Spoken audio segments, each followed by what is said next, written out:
Hello folks, we're out here in the old backyard range today shooting a dandy little rifle that I picked up from a friend of mine. This is an H&R Huntsman. It's kind of like, I guess, maybe one of the first inline muzzleloaders. It looks just like a lot of the H&R shotguns. Breaks open, takes a number 11 percussion cap, and this is chambered 45 caliber.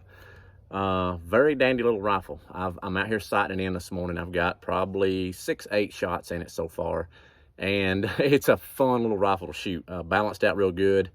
The sights on it is adjustable for your windage and elevation on the back, which is kind of nice. And then the front one, got the dovetail, and you can drift it over, so it's adjustable as well for your windage. It's got a round rod with it, but it's an extendable round rod. And then that just kind of screws out to use if you was using it, to hunt with. It is threaded in there, and I've heard people stripping these out. So I'm just using my regular old stainless range rod that I always use when I'm out here shooting, which that's probably what I'll use with it. But it's a nice little old rifle, case hardened receiver on it.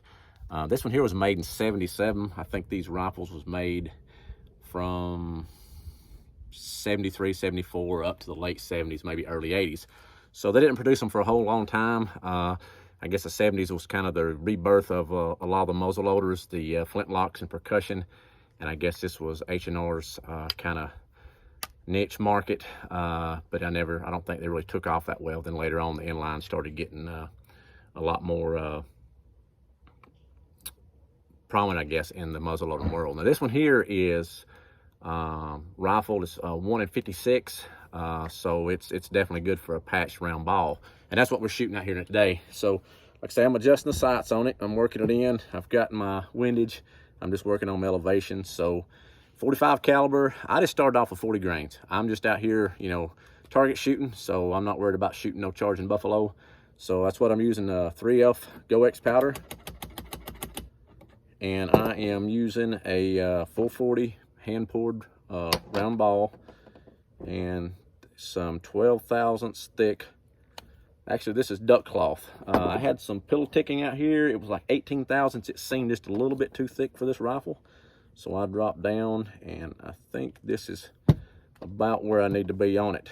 I got my patch lube here, which is just a little mixture of Balistol, palm olive, and water. It works great. It kind of cleans the barrel as you're shooting, and it's a great patch lube as long as you're, just out here target practicing. So I'm gonna seat this down.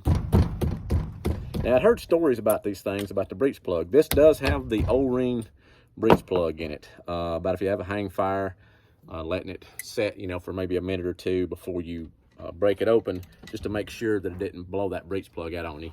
I don't know how much truth is behind all that. I don't know, but it's just like anything. Anytime you have a hang fire on a muzzle loader, you always kind of want to be cautious of that there. But it is pretty dandy little rifle. I'm really liking. I actually bought this. Was going to let my son use it at some upcoming muzzleloader shoots, but I like this one so well. I may take this from him and let him use one of my other ones. We're gonna see if what we're doing on our sights down through here. See what I'm doing is paying off for us.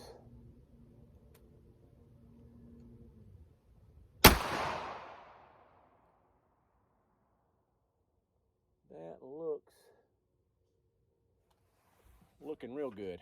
Maybe one more little slight adjustment, I think I'll be in the ballpark. But anyway, that's it, folks. A great little rifle. I don't know. I've seen these. I think they made these in 58 caliber and 45, and I want to say I read they made them also in 50, but I've seen 45s and 50s, 58s for sale.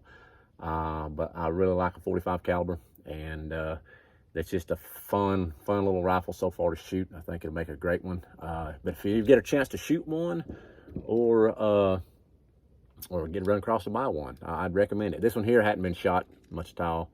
But it's been very well taken care of. But like I say, if you find one, try it out, see how you like it. Take care.